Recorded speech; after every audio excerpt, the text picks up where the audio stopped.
আজকেই আমরা প্রথম দিনেই আমাদের গঠনতান্ত্রিক নিয়ম অনুযায়ী পারস্পরিক পরিচিতি সভা এবং কার্যক্রম সূচনার যে জায়গা সেটি আমরা শুরু করেছি।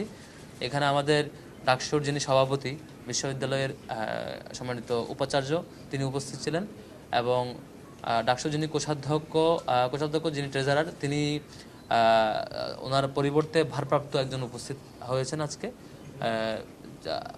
আমাদের যেসব বিষয় নিয়ে আলোচনা হয়েছে আমি সংক্ষেপে ব্রিফ করছি।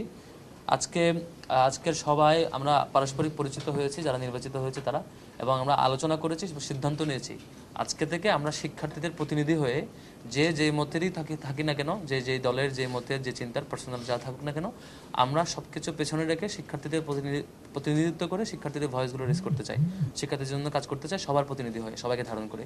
সেই জায়গাটিতে আমরা একমত হয়েছি। আমরা একই সাথে সিদ্ধান্ত নিয়েছি আমরা শর্ট টাইমের মধ্যে এক্সিকিউটিভ প্ল্যানগুলো গ্রহণ করব। প্রত্যেকটা বিভাগ এবং যারা নির্বাচিত প্রতিনিধি তাদের 12 মাসে কী কাজ হতে পারে, কোন উইকে কী কাজ হতে পারে, টোটাল প্ল্যানটা আমরা শর্ট টাইমের মধ্যে করে আমরা কাজে নেমে পড়বো ইনশাল্লাহ।